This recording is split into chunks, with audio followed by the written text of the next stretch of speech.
What's going on, everybody? What's going on? Troy Rawlings here. Welcome to another exciting episode of Meet the.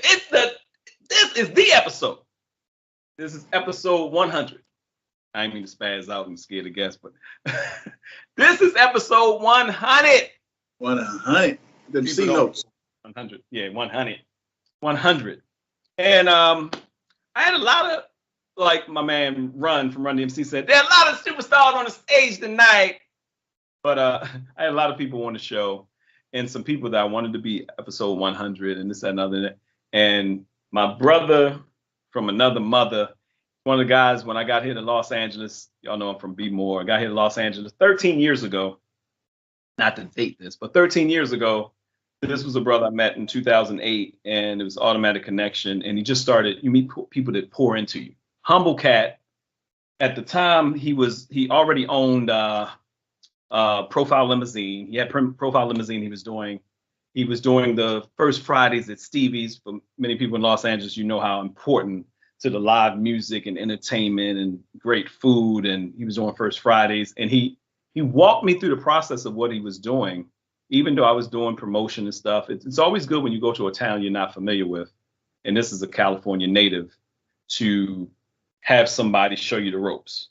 And he just opened his doors to me. And the next time, well, without further ado, before I get into all that, we're gonna be talking for a while. But Bay Entertainment, Jazzism, one of the first Fridays at Stevie's. If you're here in Los Angeles, you remember from that. Now also LA Biz Guy, back in the day, Hitmakers. He has the CB collection, which if you see me spraying, y'all always asking what I'm wearing. CB collection. He just lost the CB collection. This brother is a wealth of information and one of the most humble cats I know, unless you're partying with him. Give it up. I mean, DeAndre Landers, what's going on, brother? What's going on, man? That's an incredible introduction. I got to write some of that stuff down myself. You know, it's been busy, man. It's been busy, though. You know, it doesn't feel that busy. You know, I guess when you like and you love and, you know, what you're doing, it doesn't feel that busy. But, no, I appreciate it. It's been just a long time coming, my brother. Long time coming. Yeah, just to sit down. I didn't even get a chance to get you on LA. Well, the first run of LA Radio now, but we're gonna work on some stuff now with the new launch of everything. Because this brother has tips and tidbits, and you know, we literally got together the other day. And how long were we together? We went to a park to meet up. It was supposed to be for 15 minutes. You know, it went a couple hours. You know, couple hours. Yeah. And I was like, you're gonna be episode 100. So thank you, brother, for coming on. Thank you for all you do. And I know people. You're gonna see this on different things. People want to share it. You get the YouTube link, the LinkedIn, blah blah blah. But for those that don't know you, I'm gonna go back. We're gonna go all the way back. I'm gonna Tarantino this interview a little bit. Okay. So where are you originally from? For those that don't know, I'm from the Bay Area, specifically Vallejo, California. Love that place. Love my people there. Whatever. Leaving the Bay Area period was like a culture shock. It's not a whole lot of things going on that happen in LA or other big cities. You know, it's a lot of humbleness in the Bay Area. We believe in honoring women, and we believe in loyalty. You know, when I'm down here doing my thing, I get a lot of credit for being, oh man, you treat women well, you get the door. I've been that since I was a kid. So, but what I was taught up there, that's normal up there, right? You know, people put on the pedestal here, like this is normal. So I feel like, you know, they make it sound like the man out here, but up there in the Bay, man, we get taught a lot about humility up there, man. You know what I'm saying? And so, but yeah, so that's where my roots come from, and then loving entertainment, loving business, you know, and so, but don't get me wrong, I came here in 94, you know, and I was 24 years old at the time, you know, so don't get me wrong, LA has been good to me, you know, as far as, you know, just experiencing different people from different parts of the world. You know, I have a lot of people that I've met that have left LA, right? And they say, oh, it's crazy down there. I said, it's about the circle you put yourself in. You know, LA's been good to me. I've been surrounded with some great people, man. Just like you mentioned earlier, you say, you know, how we came together, whatever. I got hundreds Right. of people. I got hundreds of people that have welcomed me with open arms and showed me the ropes, you know, and about LA. You know, when you go to a big city, there are always ropes to learn. When you go to any big Yes. city, it's just done differently, right? You got to know the city. It's not about, no matter what skill you have to learn where to apply them. Right. Right. Right. So there's a lot of people, a lot of homework done. There's a lot of people that opened up to me and supported me as well. Yeah. I I've I'm I was thankful for meeting you, like you said, and because it's the normal thing. You're like, well, how's LA treating you? How people? I hear people in LA are phony. I was like, well, people everywhere are phony. That's just nature. Plus, it's a bunch of actors here. What are you talking about? But it was, Right. I hear people this, but how's it treating you? How so? And you said something key. LA has been good to you. A lot of people don't understand that for the most part, because somebody may have bad stories according to it. But any place you go to is usually what you make it. Yeah. I like the fact that you said it's normal, it's second nature for you to be the gentleman you are. Yeah, you take it to the next level. Because we was talking about that. I was taking some tips. I can be Mr. Relationship Guy when I'm doing my taboo talk. But I was like, yeah, I need to do more. Say it again. 2 bottles per woman. We've been at events together. Yeah, he's schooling me on some things. But a lot of it makes a big deal, making sure we know I'm the same way. The women in my life who helped me with just life and business and walking, they're golden. My sisters, they're amazing. And let's jump there for a little. I'm gonna jump there for a little bit. Because right now you do a lot of business consulting more than usual. Before you were doing it, but I don't think you were really getting paid for it. Right. Right. Absolutely. You know what I'm saying? Right. Now LA Biz Guy is a bona fide business, and you help people on a level that most people still don't understand because you're still not getting paid what you're worth. I mean, be honest. But the pendulum, would you say the majority of your clients are women?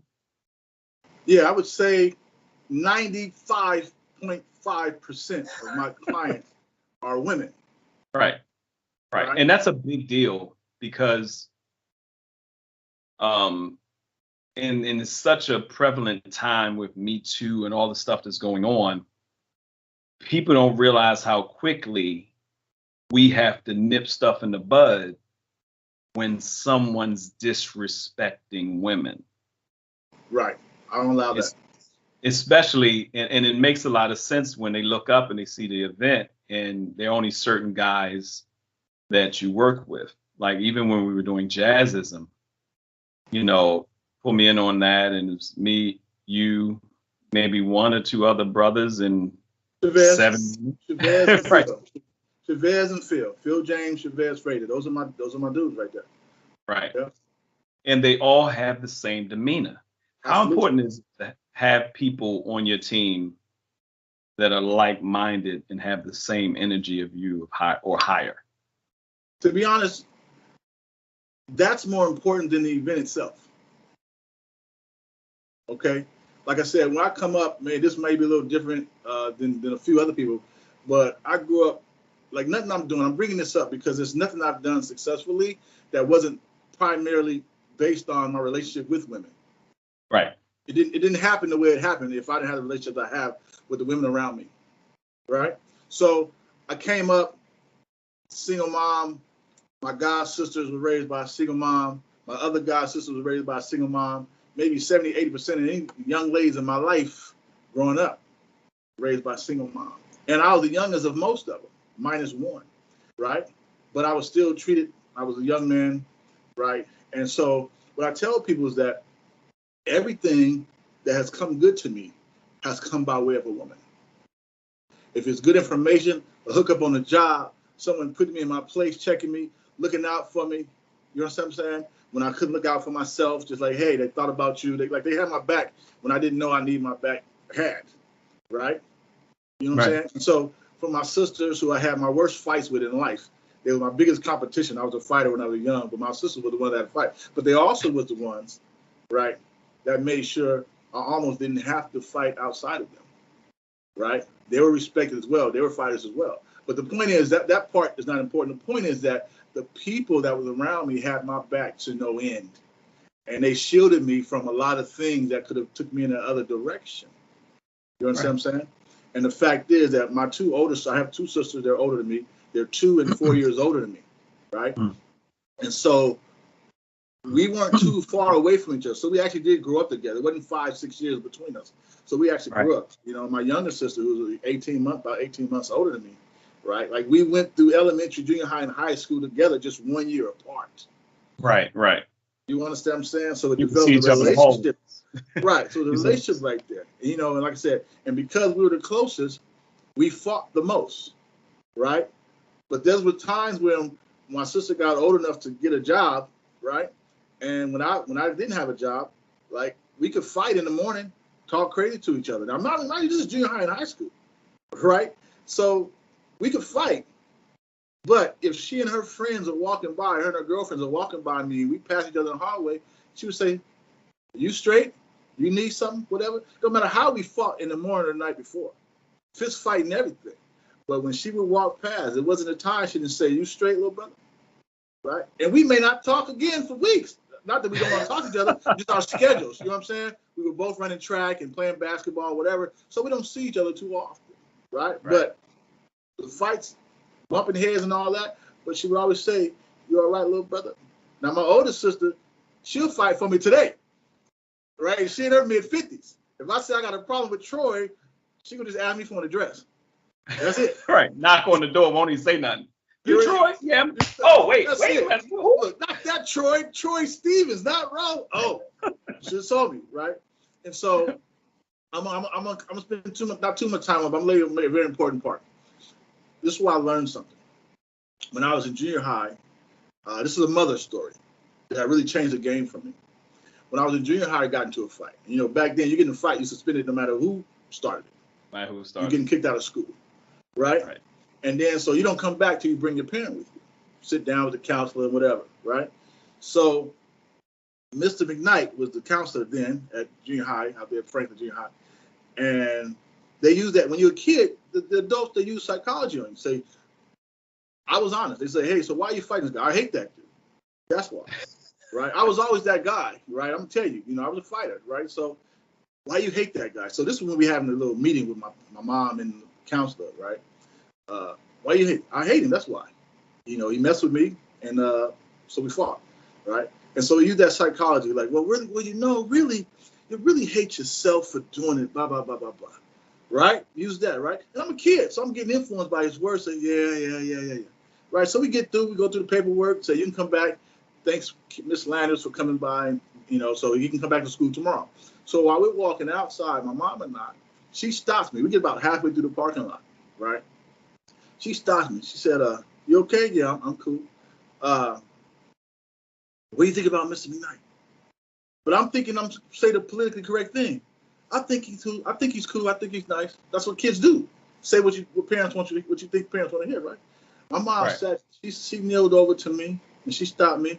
She said, "I think he's foolish-ish." She said, "Don't you ever." She said, "I don't care what you do. I know you're protecting yourself. I don't care what you do, what you deal with. Don't you ever let nobody tell you hate yourself under no circumstances." Changed the game for me, man. See, and parents don't know sometimes. They forget what kind of impact that they have on children, whether they're the parent or the friends, Mom's right? Not here anymore. Right. I'm trying not to get emotional, but think about those conversations, man. Exactly. We take them for granted. You're right. Now, this happened when I was, 11, 12. I'm 52, and I'm telling you this story, right? Because it's still in the front of my brain on how it impacted my life. It's pretty amazing how now, like you said, you're 52, how now we're blessed to have a time when me, you, some females, some guys, we can get together at a restaurant and we can talk an hour about self-love. Mm-hmm. Now, I'm not saying that wasn't before, because there was a time when Black love was important, I'm talking about just base self-love. It can be all kinds of nationalities around us. Right. And we all have different stories associated with it. But the common thing before, a lot of times, was an authority says something negative about you, you rock with it, and it determines your life. But we don't always talk about the people like our parents, our moms. My mom did the same thing when she was talking to me about relationships. That's why I do what I do now. That same conversation at 12 years old, but different and some different. Look, don't you come to me. You're not going to get in trouble to talk to me openly. I was like, you're the disciplinarian. You beat me. Right. Like, you're the one to beat me. But Right. I won't get beat if I come to you talking about sex. It changed. It once again changed my relationship with women as well. Yeah. So that's a powerful thing. And ladies, you have to be mindful of that. Single mothers, stuff like that. You're gonna have a lot of jewels in this one. So, I don't know. We might have several segments of this. Right. It's important, women, how you treat your sons, of course, how you talk to them and pull them aside. I'm having conversations with my daughter that I know sometimes she's probably like, and then I have to break down why I'm having this hard conversation, because I want you to, you don't know what conversation is going to be. Like if you talk to your mom and ask is she still alive? Is your mom still alive? No, she passed in 2015. Oh, I'm so sorry. Yeah. So, but if you have the conversation with them, sometimes they may remember, sometimes they don't, or sometimes they remember the time and the point. But as a parent, you don't know what conversation is going to dip in. Mm-hmm. As a consultant, as a counselor, as a mentor, you don't know what conversation is going to strike in. What's some of the most surprising conversations that hit you the most? Like, well, let me say it this way. What's one of the most surprising success stories of a client or somebody you menteed in business that you didn't think they were getting what you were pouring into them, but you look at it and they're doing phenomenal now? No one. Good. Let me tell you, the ones that I've mentored, usually you can tell how far, right? They're hungry from the beginning. Yeah, the ones that I anticipated to be great are doing great. The ones that aren't doing, maybe what they might have expected, what I might have expected in the beginning, what I want for them, right? Mm-hmm. You can tell where they're temporary. They hot right now. So what I can tell you, right? They hot in the moment. They busy. They like, I'm down. Let's do this, DeAndre. Let's do this. I'm ready to sign up, and they fade off in about a year or so. But you can see that coming by the way they absorb or not absorb what you're saying. You can see that by how important or how much of a priority your phone calls are, how long they take to reply to your emails, right? Things like that. There's always signs, right? There's always signs. So I don't have less expectations of them. I just have no expectations of them. I'm gonna do what I can to help them as long as they allow me to do so, right? So, but the ones that are doing well, or at least by, they have just improved or grown at a rate equal to or greater than what I anticipated, I saw that in them beginning because they showed the signs, right? And let me tell you one common denominator for those people. They all had someone that was in their corner, whether a husband, a boyfriend, a best friend, and that guy, it was always a guy in their life that had their back. It was always a gentleman. The ones that are doing well always had a man in their life that was very close with. The man was their best friend or their boyfriend or their husband, right? All those are doing well because they got that support from a man, right? And I think it matters, right? And I think they have a lot to. I'm glad you said that, and it's not a chauvinistic thing. People got to realize if we can get up as men and say the greatest portions of our life have been introduced, influenced, and navigated in some sort of way or narrated in some sort of way by a woman, I think it makes sense that on the other end, you know, believe it or not, because I know some people are like, well, no, there were no man, a bunch of strong women in my life. Nah, look at your life again. You know, it might have been that male teacher. It might have been a male. It might have been the male friend. A lot of, like you said, a lot of don't realize that this male best friend just encouraging them was some kind of protection, or some kind of. And when I say protection, I don't mean just stopping them from getting harmed physically or something like that. I mean protection, as in, you know, just a guidance. You want to go off, or you're feeling emotionally hurt, and that person becomes a sounding board. That's important. Yeah. Now I believe now. I strongly believe this, and I'll roll into the next thing, because I want to jump into when you first started events, your first event that you did. I do believe that it's necessary for a man to have strong men around him to pour into him, and for women to have strong women around them to pour into them. How important has that been for you finding a brotherhood, especially when you came down here to LA? Yeah. Well, the difference is, here's I think why it works, right? You just need someone, because you will get, if you have a close man and a close woman in your life, you will get different perspectives. Right. Right. And let's be honest, we know this whole thing about women are a little bit more emotional, right? So your girlfriends will support you because that's what they do. Right. They support you. But it's that girlfriend that would check you and call you the B word, and y'all laugh about it. Like, right. No, you don't need to go that route. You need that one in your life, right? Right. If you don't have that, usually the women who don't have a lot of women that are close to them, they have men that are close to them. Right.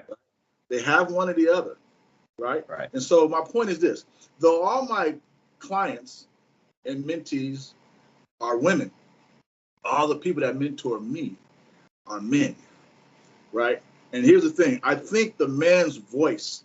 You know how when you have a mother and a father in the house or whatever, some kind of leader, right? Some kind of guardian, the man's voice, because it's a man's voice, a little deeper, a little more stern. People hear it better, right? It works with children, right? I think it's the same when men are talking to women, right? It's a man's voice, it's a little more stern, and it almost commands attention, right? And you hear a little deeper, right?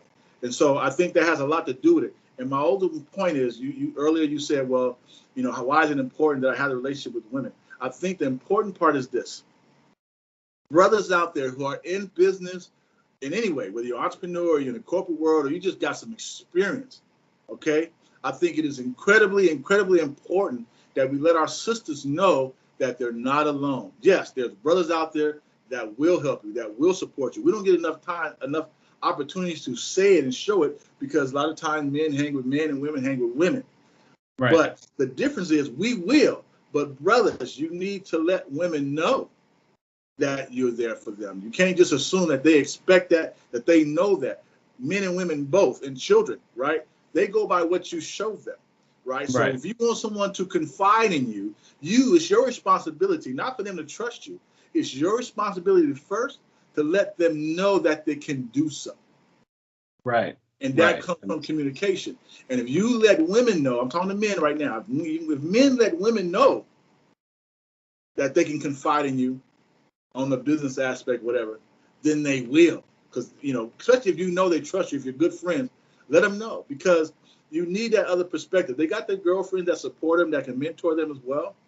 But when you get it from another perspective of a man, because men, we have pride, right? And so we want our words to be heard, right? We want to be known for keeping it real, right? That's what we want to be known for. We keep it real, right? And so we will do that with women, right? But we have to connect the men and women entrepreneurs of the world, right? Especially those of color, right? I'm busy, I'm hustling, I'm grinding, but I got time for you, sister. If you need a quick question, you got a quick question, and I can help you, blah, blah, blah, blah.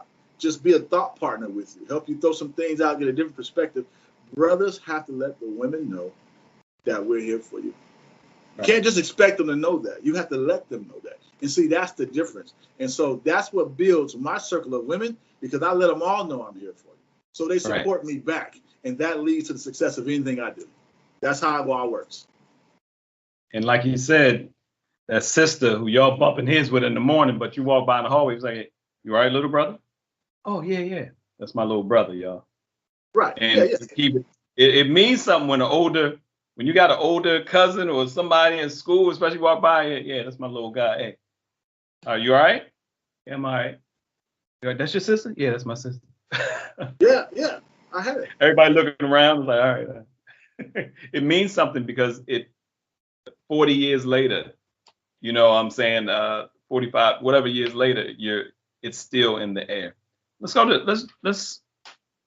about your first events that you started doing. And it can be, you can go back as far as Vallejo before you did anything in LA, wherever your first event was.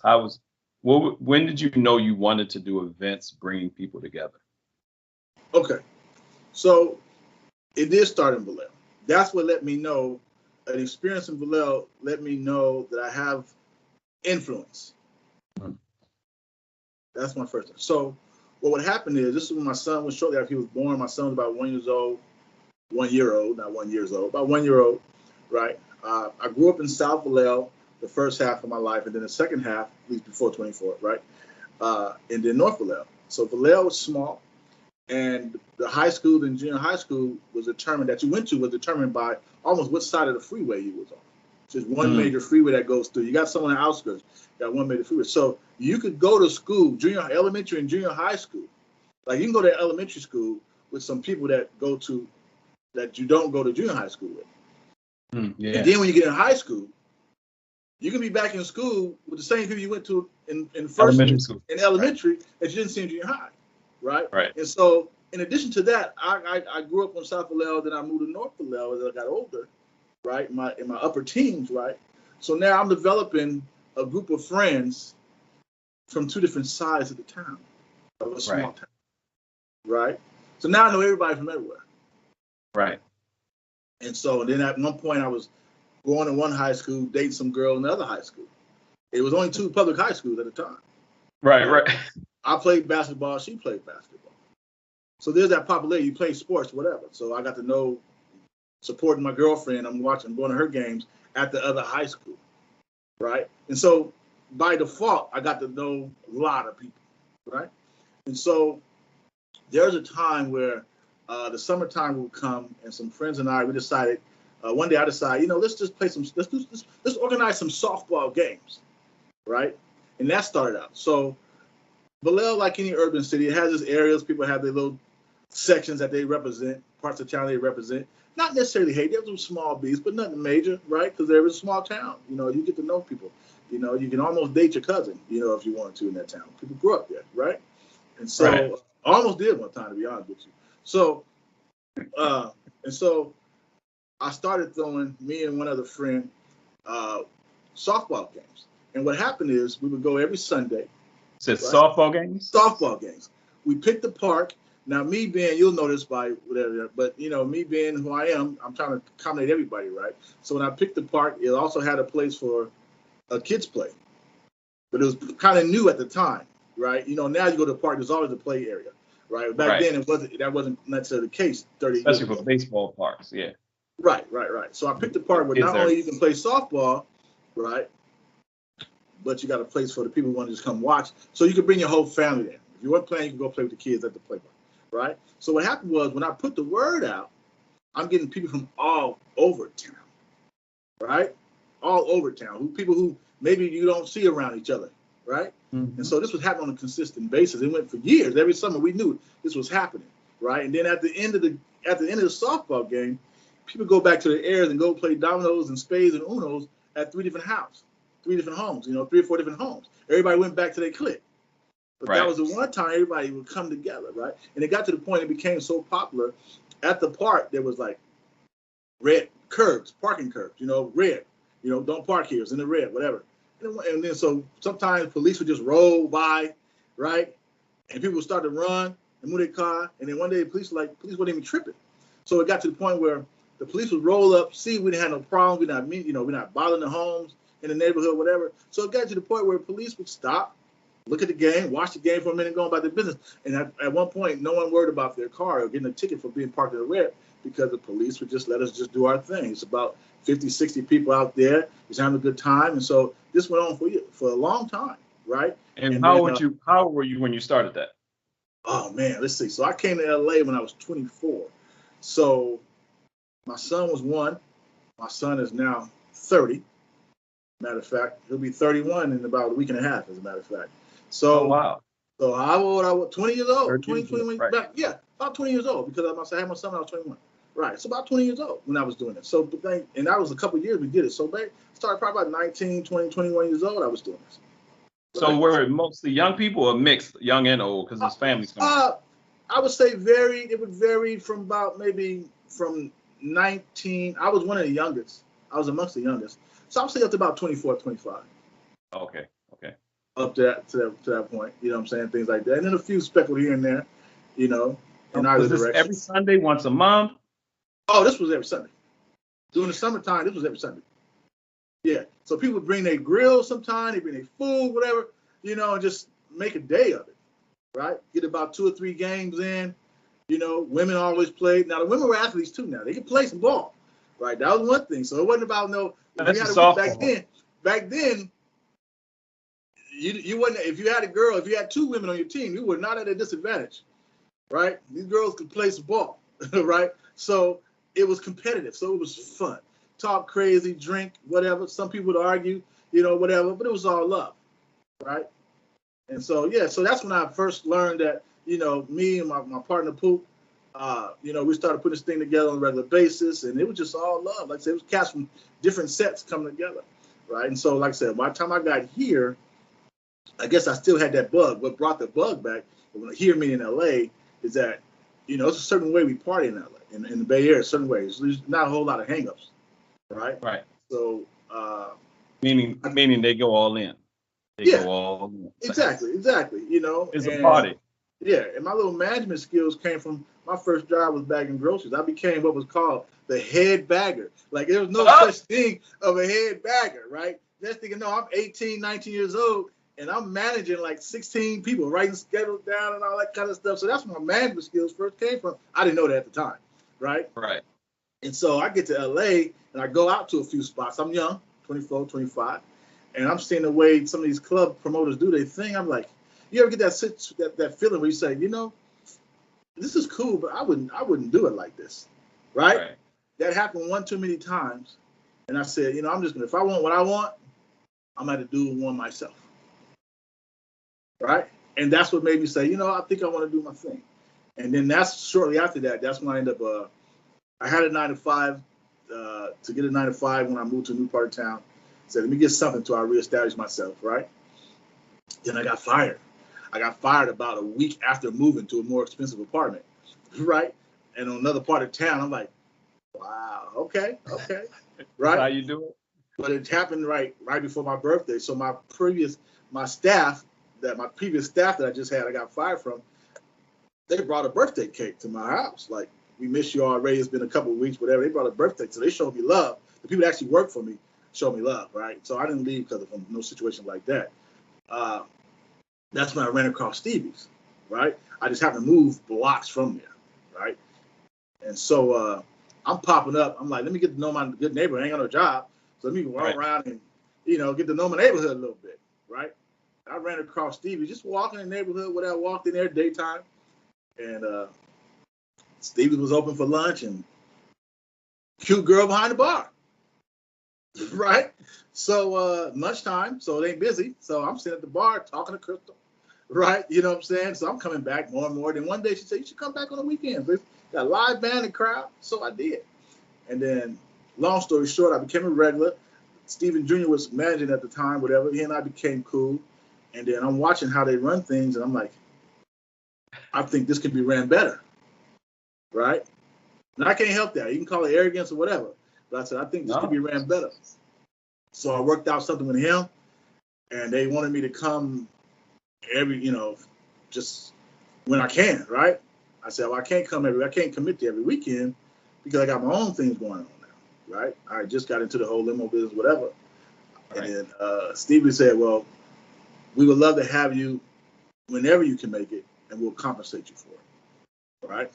So the other things I started doing while I couldn't come, they got organized, so I didn't have to be there all the time. So next thing I know, I'm at Stevie's almost 5 years, almost every weekend for 5 years, helping him manage the crowd. So I'm developing relationships right? The Right. place gets even more popular. I develop relationships and friends or whatever. So I'm seeing that even though I'm not, I'm just there open. I mean, just there helping. But people see me as management now because I'm kind of like managing how things going on. So now my Right. brand, so to speak, you know, popularity came through there, right? And so like, okay, I think we can do this better. So I said, I think I want to do my own thing, right? And so I went to Stevie, say, hey, I want to do this situation here. And he said, okay. And so we tried it, mediocre in the beginning, made a few tweaks. And then I had Hitmakers First Fridays for the next 5 years. It was the Yeah, longest. It was the longest tenure of a black event at a black restaurant for 5 years that was successful. I sold about 200 dinners a night in the valley. in the valley. Right? So let me say something, because you said something key, and this is for our promoters and people that's looking to do special events and whatever city you are across the nation, across the world. You said you were dealing with them for 5 years before you went to him and said, "Hey, I'd like to do something." Right. Yeah. So that's key. The relationship. Now I know. Now don't get me wrong. I know you've been. No, I can't. I have to. Because even when I think about jazzism, and we'll get into jazzism, but how important is it for you to establish a relationship, or how long do you look to establish in relationships with people before you use, quote unquote, use their venue for your brand? Well, the relationship comes with. It's not that I look for it to be a certain long, right? You go by feeling. I feel right. Some relationships develop over a short period of time. Some take longer. When I started working with Stevie, I had no intentions. I was just wanted to help. I was just wanted to help a black business be successful. So I was giving them my services for free until he decided to start paying me, right? Right. And at that time, then it worked out. Like I said, I was out of work anyway. So even when I went back to work, I was making extra money. My son came down to live with me, so I got to pay bills, take care of him, right? So as a single parent, whatever. And so, right. But no, it just built up. And so what happened is I built the relationships, Troy. Here's the thing. Here's the key. It's not always just a relationship with the person that runs or manages or owns the venue. I started developing relationships with the staff and the customers. That's usually, right? Or someone, right. Or a relationship with someone who has that relationship. Right. And so that's what happened there, right? Like I said, I was there, but by this time I'm developing, like, Stevie wasn't at the time, he wasn't thinking about collecting emails and stuff like that. Right. I got on top of that. They hired some outside companies once I suggested it for them, right? Mm-hmm. What happened is I said, Steve, I had a thing was going on, and I said, Steve, I got to go. I'm gonna be around for a while, whatever. And I said, but I got some things that you could do. So I actually wrote down some things on paper. He said, here are some things I think the company, your restaurant needs some improvements on. Try these out, blah, blah, blah, right? And he'd follow up on some of them, right? And hired outside companies, started trying to find creative ways to build their audience and mostly retain their audience. Started finding creative ways to get their contact list so they can start doing their email marketing. And also hire a manager that can help with this. And I saw him one day, I went up there and he said, DeAndre, try some of the things you said, but it's not quite doing it the way you could do it. Right? And that's when he offered me, say, hey, I would love to, whatever, right? So, but what happened is I developed the relationships with the people now. And how that happened, when I started getting email address and phone numbers, right? I'm starting to know these people by name. Because, you remember stuff when you write it down, right? Or you put them in your phone. So now I'm calling people by name as they walk in. So I'm developing relationships with the audience. And so the difference is when I went from just helping run the place to doing my own event, I didn't have to do much. All I do is tell people, hey, y'all, what's up? I'm doing this thing. I know you guys are regulars, but on this particular Friday, I need you to come. On any other night, if you don't come any other day, make sure you come on this particular Friday, right? So that's how it started, right? So now I'm developing relationships because now in order to get in, you got to, it's whatever the price is, 15 at the door, 15 at the door, but 10 if you RSVP, right? So of course to save that $5, they got to email me the RSVP. right? Right. And so I'm getting to know these people by name, because in order to get their name, I gotta look at you. Hey, my name is Shonda, and so I'm getting to know them as they come in and check their name off on a list. But it took patience. It took patience that happened. If you're in a hurry, because it was more about the rest. It was more about the relationship than the money for me. Right. It was more about that. I got compensated for my time. That was more important to me than anything. So that's why when I do events, people say, well, how you make money? I've had managers and owners say, well, how are you going to make money? Because I never came in saying I want 20% of the bar, I want 20% of the food. I said, no, I don't worry about that. I said, I don't want to worry about that at the end of the night. Just let me make my money at the door, and I don't have to worry about whether I'm getting paid right or not. I said, that brings friction sometimes. Even when both parties mean well, when things don't add up, it can build friction.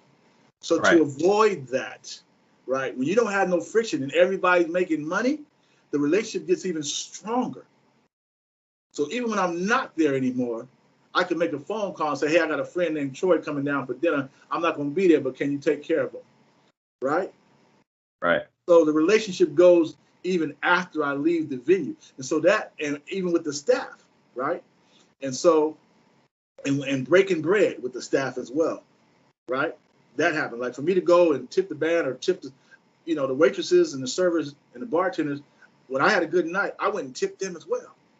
Yeah, I remember you talked about how important it was in each event. I saw it at Stevie's, I saw it with Mixology and Jazzism, and I remember how important you said it was to make sure you took care of the staff. And initially, I thought you were talking about, okay, you taking care of your staff. I said, no, my people somewhat volunteer until we can get to that point.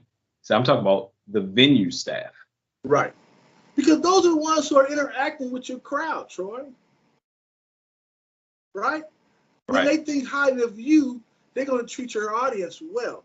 And they're going to bend over a little further than they normally would. Like, it's going to be a party when something's not right. It's going to be a priority to them to make sure you're happy. Because the way they feel about you. And they do that by taking care of your audience. You have to make it feel like we're all in this together. Right. You have to make sure that your team and your staff, as well as the venue staff, see it all as we all have one goal: to take care of the audience, no matter where they come from, to take care of them and make money doing it. So you have to let the staff know, yeah, I'm here, I'm bringing all the bodies, whatever, but you are valued. You're my extra eyes and ears as well as my team is. Right? And I'm going to take care of you. You will never walk away. When I do an event, you will not be disappointed at the end of the night, right? Because I make them feel like, I let them know they can come to me when there's an issue. Because there's been times, DeAndre, this customer over here, this was happening right here, right? I say, don't worry about it here.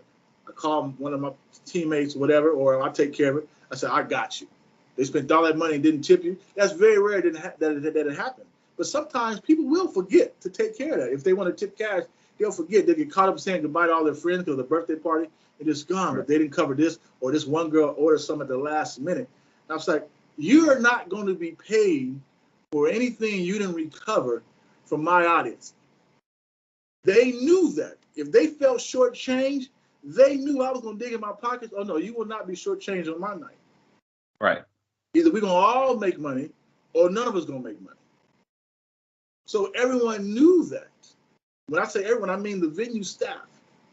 Now I got the great thing about this, I was talking to somebody earlier, and me and you powwow a lot because we're consultants. We can consult people on different things and how to pull the trigger on certain things. But when it comes to the events, it's golden. But and I know I'm gonna forward this to them as well, because a lot of stuff you confirmed with stuff I was trying to tell them. I was like, look, this guy ain't even from the East Coast. I'm trying to tell you. This is people. Right. But I want to talk about this because I love themes. You know how we love themes for events, and we of the same cusp. We love music, we love jazz, and but in shifting themes and what you think may have caused this. Stevie's, for all intents and purposes, even though there's some sexy people there. If I met you at Stevie's, I'm make sure. This is true. It was not a sexy night. It was food, it was fellowship, it was fun compared to jazzism. Jazzism from the beginning was just sexified. I don't know. Now, not on purpose, But when I say sexy, I'm not saying just they had strippers there. If they were strippers there, they were fully dressed. But they they weren't no strippers on poles. Till 6. When I say sexy, huh? They're fully dressed till 6. No, Fully dressed right. till 6. No. But even at mixology to the what was the other spot that went Next door lounge. Next door lounge, the energy was different. Some of the same people, but the energy was different. What was it? Well, was it just because Stevie's had a heavier cuisine and you had a lot more singing and talking from the hosts and the music side? What made jazzism a sexier thing? Was it that it was a microcosm of the Stevie's situation? What was the difference that you saw? I saw it, but did you see it? Absolutely. It was all calculated. It's a method to the madness. It was all calculated. Every bit of it. It was all calculated. Y'all getting juiciness. So let me tell you the difference. Okay. Remember, Stevie existed before I got there, right? By quite some time. 6, 7 years, whatever. Right? So Stevie's existed. So what I did is I developed relationship with the audience Stevie's already had. Right. So I didn't choose that audience. I didn't handpick that audience, right? I just developed a relationship with the existing audience, right? And made an event out of it and found a way to monetize it. The people that became VIPs, I chose them, right? And so, and then Stevie had his own. He had his regulars, because one thing I don't do is when I have an event, I don't shut out the restaurants, the venues, regulars. Right. They used to come night, but your people can still come in. Hour. Because what I don't want to do is come have an event at your restaurant, and because it's my night, your regulars who didn't know, they just coming down because they always come down, and they get to the door like, oh, it's a special event tonight, sorry, right? Because now you ruined their night, because it's 8 o'clock now, 9 o'clock now. They got friends flew in from Houston that they say, I'm gonna take you to this nice spot, blah blah blah blah, and then all of a sudden my get spot. In. Right, and now they can't get in. They got to find out something to do at night. I said, I would never turn away your regular customers or anyone that's clearly don't know who we are, but they coming to support you. I would not turn away not $1 for you. Most people will be okay with that, because if you bring them 5, 10,000, they're okay if you turn around 50, 60, 80, 100, 200. I said, no, I won't do that, because I believe in business. People have to have confidence in their experience whenever they go there. You don't want them to feel like they have to call to see what's happening to come support you, right? Reason why fast food joints and other brand name places have their loyal customer, because they already know what they're going to get before they go. They don't have to call and see what's on the menu. They know. I don't care what McDonald's adds or Burger King. There's going to always be a Big Mac, some fries, and apple pie. There may be other things added, but we know, right? They know that they say, I don't like the Big Mac. I'm gonna go across the street to Jack in the Box because I know I'm gonna get what I want there. So in restaurants, it's the same thing. When you get your loyalties, you may change some things, but your staple items are gonna be there, and the things that's built around them. Everybody has their favorite dish that they come back for, and they let their friends choose other stuff. But you got to have confidence that you're gonna be who you are every time I go there. And if you're open till 10, I'm expect you to be open till 10 all the time, unless you say otherwise. But that otherwise have to be all the time as well. So the consistency is how I built that audience with Stevie's. Okay, so when Stevie's dissolved, when I had to leave and couldn't come back, I was busy. Right. When I went to Jazzism, when we went to mixology, right, I went there. And now I get to hand pick my audience. It's brand new. I picked a sexy venue because Stevie's was nice, right? The venue was nice and decent, but it wasn't sexy, right? The audience was good looking. They had, the audience made good money and whatever, things like that. It just wasn't sexy to me, right? It was attractive, but not sexy. That's sex appeal, right? So when I went to Jazzism, the audience and the venue has to match. The music has to match. You went from attractive to nice to whatever. You went from there to sexy the moment you made it jazz versus R&B. Right? And so now it's also a partly covered and uncovered in LA, right? Now it's the norm. There were plenty back then in 2014, 15. There were plenty, but it wasn't the norm, right? And that also, exploded when the pandemic came. It was 3 things: covered, uncovered, and rooftop. Exactly. Handpicked. And we'll say it again. Handpicked. Handpicked and rooftop and a place with a good busy vibe. For those that don't know, mixology was in the middle of the middle of the Grove near the farmers market. It was like everything was like bing bing bing bing bing. But according to what you were doing, because if anybody else tried to, because there were some limitations there. There was some sound limitations, some things like that. But I wanted to, and I knew from knowing you, I knew it was intentional. But it's good for people that's looking now that want to do events, that's looking to do special events, that's wondering why when I go here I feel like this, and when I go here I feel like this. And I'm glad that was the hand-picked thing. Now, what did you? And like you said, you took time to do it. You took time to handpick, and we know we had to do a part 2. I handpicked my team. I got to get that in there. Yeah, that's what I wanted to hit. Can I go there now? Yes. Okay. I've been waiting. So I handpicked my team, the women and the men, right? So, but let's go about the women because, brothers, there's, primary promoters in LA, brothers, men, right? And they get the cute girls, right? Because they say that sells. But they get the girls that dress a certain way and whatever. My goal, my dear friend, Mr. Troy Rawlings, was to get the attractive woman who dresses classy and sexy at the same time with a matching attitude, right? And got brains, or should I say, and have brains. Right. Right? All those mattered, right? So when you get 2 or 3 of those around you at your events, what happens is this. When the brothers come, they say, man, and I've got this maybe several hundred times, man, you got some of the baddest, I'm going to just say it like brother said, man, you got some of the baddest chicks always at your spot, the ones that work for you, but yet they're approachable. They cool. They're not stuck up. He's smiling. They attentive. You need anything else? Yeah, exactly. They got sense of humor. They'll flirt back with you innocently. They hella cool, dude. I'm coming back and I'm bringing my boys, right? That's important. But at the same time, the classy part is this. They didn't walk around like they know the baddest chicks, right? One, for 2 reasons, okay, that I think, right? 2 reasons. One, they just humble people. Right. 2, because I handpicked the audience, they weren't always the only baddest chicks in the house.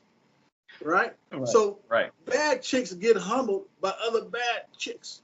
They get comfortable. The badness was just hitting everybody all up the side. Yeah, but I'm gonna tell you. Yeah, brothers don't talk about brothers like that. People hate to hear this. See, but I'm gonna keep it real. People hate to hear what I'm about to say, but I'm gonna keep it real with you. All right, 100. You hang with people who are like you. Now we say a lot of times you are the company you keep, right? But we say it when it's convenient for us. But let me tell you something. There's no discrimination in my end, right? However, when you see cute girls hang out, when they're not with you, they usually hang around with cute girls. Thin girls hang around with thin girls, thick girls hang out with thick girls, and so on. Sharp-dressed brothers hang around with sharp-dressed brothers, right? And so you're going to get the way your promoters and your staff look. That's who's going to come to your venue because that's who they hang with. You go someplace where a lot of people smoke, they draw other smokers. You're right. Right? This is the science of it. When you're doing it for the long term, you go for the science of it, and you don't have to sell it. When you're a regular quote-unquote promoter, you're just trying to make your money. It's all about the money. Let's get as many people in here as we can so we can make our money, so we can make that bag. That was never my thing. My thing was be an entrepreneur, build the right audience, and get money out of these people for the rest of my life and their life. Right. Because I put them in a certain atmosphere. I just need their contact information. I'll get money from them. I need their trust. I need a relationship. I'll get money from them later. That's why I haven't had a cover charge in like 6-7 years. Right? So I handpicked the people with the right attitude. They can look good all they want to with the right attitude. I had people who dress modern. Right? Right. Not a whole lot of old school stuff that make you stand out. And so I would say to myself, and my crew behind the scenes, I said, I want the women to come to my events to be attractive, not an attraction. Right? So you couldn't come scantily dressed at my event and you not get pulled to the side. Like, look, you showing too much. Other cats, other promoters, they like it, draws attention. I don't want that kind of attention. Right. And you know what? And you're talking more so about the ones that work with you. Right, yeah. They come, the one working, they have a certain way. Because they actually govern, even with the guys. And the guys, you know, if you came in there and you didn't have it, I don't know a day that I didn't think, okay, am I going to wear a V-neck and a shirt, or am I going to wear a button down? You just walk in, you like, I need a button down. Do I need a hat today? Do I need a sweat? It makes the guy, like, you didn't see any guys in T-shirts. Right. And it wasn't that, you know, that's the LA dress code for just going out. I've never seen a guy in T-shirt and shorts, unless it was a V-neck T-shirt and dressy short. You know, it was funny because there's no dress code on the thing. I don't have to put a dress code. When you have the right audience, when you mess with grown folks, they know how to be when they leave the house. Right? You ain't never have to tell me how to dress. You say, hey, D, come to my party, come to my event. You know how I'm coming. Yep. Right? It's simple as that. It's, you know. And when you have your events, you don't have to say that. Right? And so that's it. But here's the thing. The host, meaning me, you, and our team, we present ourselves a certain way, not just on event night, but every day. Right. You know, no matter if DeAndre shows up, that's me. I don't care where it is. You know how DeAndre's going to show up. This is his style. This is his flavor. This is his brand. Right? Even if I come in a sweatsuit, you see me in a sweatsuit last week. It's going to be a nice looking, put together. Not to say top, bottom, match. Right? Exactly. It's just put together. But this is my brand like every day. And it's on purpose. It was on purpose before. Now it's habit. Right? Habit, right. But you draw the people that you are. As simple as that. Right? If you're doing about the money, then you try to get the money. I'm looking for the personnel. I'm looking for the audience, right? Because this is why, when you have that, that means if someone goes and references our event or any business that I do, when they go online and see the people I hang out with or at my events, this is why I can get in venues that they say, I didn't believe, when I did the mixology, they said they let black people do an event in the Grove. I heard that all the time. Right? I heard it all the time. But the owner of the venue knew me. He knew how I got down. That's how I got in there. Right? Same thing with when I went to the Next Door Lounge. I needed help to get in that venue. They didn't know me, but someone they knew me, and I had to call him and say, "Hey, man, talk to these people because they give me a hard time. They don't know me. They don't know me from can of paint." Right. And when I gave them what I wanted, when I gave them how I wanted to get down, they said, "Well, how do you make money?" I said, "Don't worry about that." So I was like, "No, I don't want none of your money. I'm not going to do a cover charge." They said, "Well, how you make money?" So what they thought is I was stupid. Like, this dude don't know what he's doing. Right? That's how you look at it. I said, okay. I said, I called my dude, Phil. I said, Phil, you just had an event there. I need you to come down and make this happen. See, that's what entrepreneurs got to know how to do as well. Use your relationship and your resources to get what you want sometimes. So I said, okay, Phil, I need you to sit down. Phil came. We made an appointment with Phil. Me, Phil, and the owner. We sat down. Probably the deal was done. The deal that had taken me maybe almost a month. Going back and forth, talking to different people, getting fake names. You know how venues, the managers get fake names sometimes. We don't know it's them. Whatever. No. I called Phil. They made an appointment. Me, Phil, and the owner sat down, made a date. We see about 2 days. Okay. We sat down. Let me tell you, the deal was done in about 11 minutes because of the relationship Phil had. Right. So, okay, you roll with Phil, you must be straight. Right. And they had just done business with Phil maybe with a month or two before. Right. Because that's how I found the place. I went to Phil's event and said, oh, this is nice. Right. And then Phil said, hey, it might be nice. You might want to do something here. So I'm knocking on, I'm trying to get in there, and then boom, boom. Right. But it took Phil to come to Jazzism through who's had a relationship with my partner, Chavez, right, to come up here and say, man, this is nice, whatever, right? Phil later had a party at that venue, right? So Phil wanted to do a party at that venue. Since I have a relationship with the venue, I say, hey, look, one of my friends want to do a thing there. He want to just buy out the place or whatever. They said, okay, cool. They didn't even ask no questions. Right. About how many people? About 80 to 100. Okay, cool. Got it done. Not because of my not because of my mouthpiece, the gift of gab, because of the reputation of me and my circle that I handcrafted. And when I brought on my partner, Chavez, who I thought we met through a mutual friend, and you know, as long as you know him, I did everything by myself, right? Chavez was the first person I ever called partner. When you have a cat that has the same, that rolls like you roll, as far as, and mind you, his audience was just as, at the same level, I thought, which was someone told me would be, right? But then also his respect that he got from men and women that I thought was like me, if not better. Like, shout out to the Chicago Cats and Extra Mile Sauce. That's right. Exactly, right? So if you of that circle, and you got me and Chavez and their friends and our team, right? We knew who was going to show up. Right. And so our brand is where it is now. And you know, and the thing about it is that I stand on my own and Chavez stands on his own. And so Chavez is now friends of my audience, and I'm now friends with a lot of his people, right? And so now it makes, no matter what we do, if you see a photo, it's going to look nice. So whenever we refer somebody to that, they say, okay.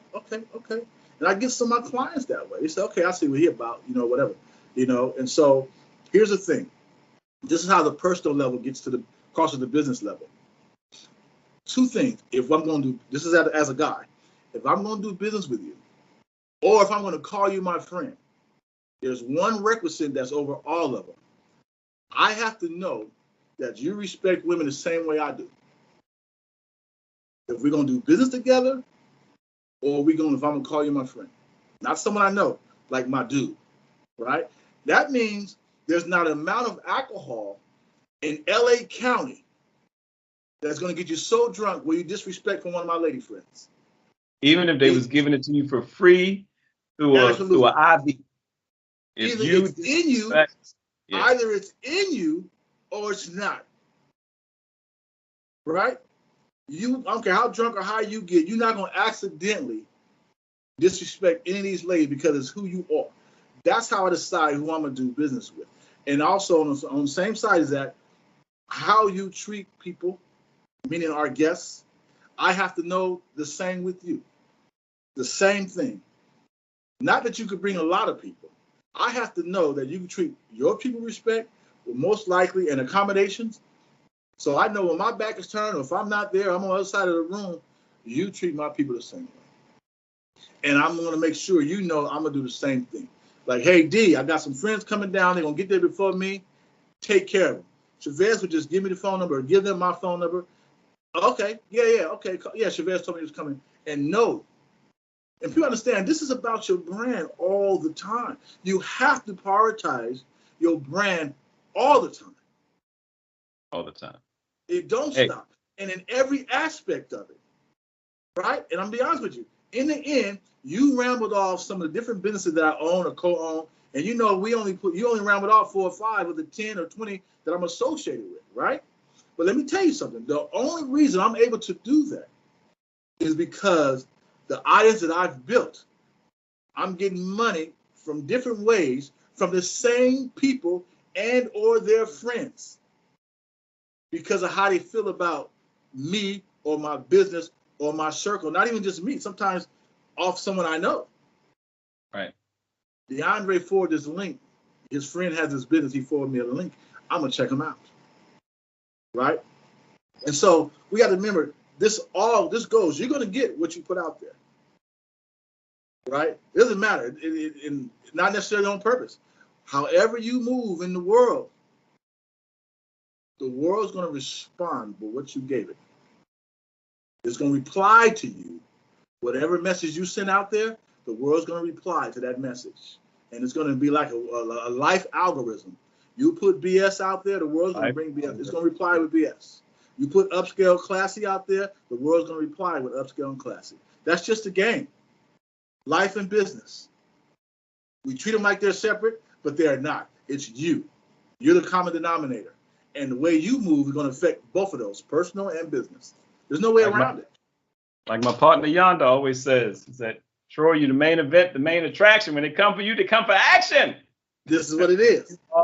You are your brand. Like I say, we're going to do a part 2 That was our first hour. We're gonna do a part 2 of this. Right, right. But I knew I wanted you to be. I didn't know. Sometimes you don't know why, but y'all see, I ain't asked a whole bunch of questions. I'm like, because it's when they say iron sharpens iron, there's a honor of reciprocity that goes beyond when you're talking to somebody that honors people. And like I say, I'm learning. I always tell people my friends are better than me, and they make me better. They're supposed to. And so, brother, thank you for gracing the 100th episode. We got to do a part 2. We got some more stuff coming. And you'll see some promotion in the bottom of the clip for the YouTube clips, the Instagram, stuff like that. Because I'm loving some of the products. So this young man has merch now, including the CB collection. And we gotta on the part 2, we're gonna talk about how some of your merchandising, some of the stuff. But let people know how they can get in touch with you, because I know a lot of people. I know from this alone, somebody gonna be calling your phone because they're interested in something, especially here in Los Angeles. A lot of times, well, coast to coast, it's available, but here in Los Angeles, especially, we're blessed to live in a place where people vacation to. So, right. So the year-round events, they do happen, but I like everything you said. So we bless us. But tell people how to get in touch with you. LA Biz Guy is how to get in touch with me. It's spelled just like it sounds. LABIZ Guy. I know you've heard the name over this broadcast right here, but I do entrepreneur development. Help entrepreneurs make the right decisions, help them get more resourceful, and just condition their mind. People come to me about their business. I don't really focus on their business like a business coach. I do entrepreneur development. I focus on your mind and make you a better and sharper entrepreneur. LA Biz Guy is the same on Facebook, Instagram, and the website. LA Biz Guy, but I don't mind people calling me directly. It's free to call me. All right. You can follow me on social media, LA Biz Guy, but you can call me too. 323-273-6879. I'm not Hollywood. If you're an entrepreneur, you consider being an entrepreneur, your brand, I don't care if it's business or you're an actor, you're still an entrepreneur. If you want to build your brand, just call me. Not for the business. Just say, hey, look, I got a quick question. 323-273-6879, or hit me at labizguy.com or on Instagram or Facebook. That's it. And let's step our game up together.